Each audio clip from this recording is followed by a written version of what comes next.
Hi, folks. This is Don Meisner with the North Country Fishing Report. Have to tell you that now we are entering a period of respite, of sort of letting those fish that we talk about, those sport fish, have a chance at peace. And what the real chance is for them to make more sport fish. This is the time when most fish spawn, and this is the time when season is closed for a while.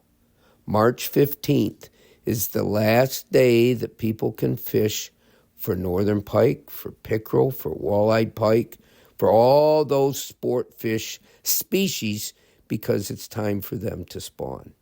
And the DEC recognizes this, and that's why they set the seasons the way they do. So I think we should be aware of that. Now, there's certain streams, like the Grass River, that flows through Messina, and the Oswegatchie, that season is totally closed. You can't fish there for anything during this period of time when the walleyes need to be able to spawn.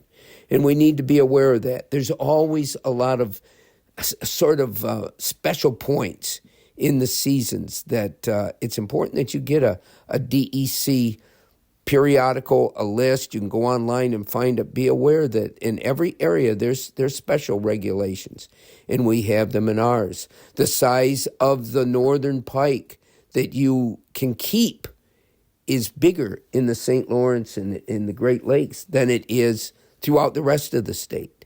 And so it's important that you know that. You can keep a northern pike that's 18 inches long in most areas, but not in the waters that lead in to the St. Lawrence River. So and in this case, they have to be 21 inches. And so it's important for you to know that. That's a big difference. I believe this year it's going to be different, that walleyes have to be 15 inches no matter where you catch them to keep them. In the past, they had to be 18 inches in the St. Lawrence River and Great Lakes. But as I look at the new laws, it appears that it's 15 inches. But check before walleye season begins again, because that's important. It also comes to mind, and this came to me at one of the sports shows, and one of the couples that came in with their family, and they had announced where they had given a birthday gift to someone that was a lifetime fishing license. And I've never really talked about that, but we have that opportunity in New York State to buy from the age of 16 to 69, okay? We have the opportunity to buy a lifetime fishing license, or you can get a combination lifetime fishing and hunting license and give that to somebody that is special to you, that you want to give them the chance to be in the outdoors in whatever ways they can. And by having that lifetime license, it gives them that freedom for the rest of their life. They know they can go out and fish or hunt and be in the outdoors. And I think it is so critical. And I never had that opportunity, or I never took advantage of that opportunity. But I think it's something that a lot of families should consider. What a wonderful gift to give somebody. Now, you might give that gift to a young child. It wouldn't, in their minds, it's not going to be anything special. They're not aware yet of just how special being in the outdoors can mean to them. Now, I've watched a number of kids come into our sports shows over the last couple of months. And most of these kids, I believe, really haven't had the opportunity to do anything quite like that.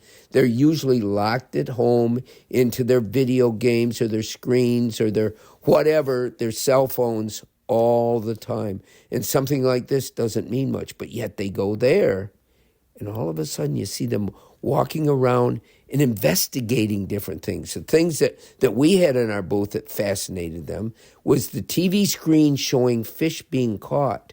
And I'd watch them, and they'd come up, and they'd stop, and they'd stare. They hadn't seen anything like this before, I would imagine. They also loved picking up stickers. Didn't matter what the stickers were. They could keep them, collect them, or stick them on their clothes. And they were sticking, oh my gosh, I love New York stickers and fish this and so forth on their clothes. And their parents would look and think, oh, okay, all right, I guess we'll let you do that. The other thing I noticed with these kids is they were fascinated by animal sounds.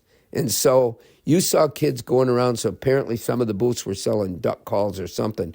And all I was hearing was bird sounds and ducks quacking all around me all the time. And it was the kids. And they couldn't help making these noises. They loved it. My point is that the world out there is so much, I say this over and over, but that the world out there is special. And if we can just give kids the key to unlocking that specialness, I think it can change a lot of their lives. And I can see it in so many ways as I watch these kids at the tournaments. They were the first ones to run up to our booth and see what stickers they could find. They were the first ones to run over to the TV and look at the pictures of fish. Now, granted, they're younger, so their legs and feet, I guess, work better and they can get there quicker. Maybe that's why they were the first ones. But my point is that if we can give them the opportunity to expand their world in a way that in today's lifestyle, it seems that kids aren't really getting that opportunity, I think it could be really important. Until next time, folks, this is Don Meisner with the North Country Fishing Report.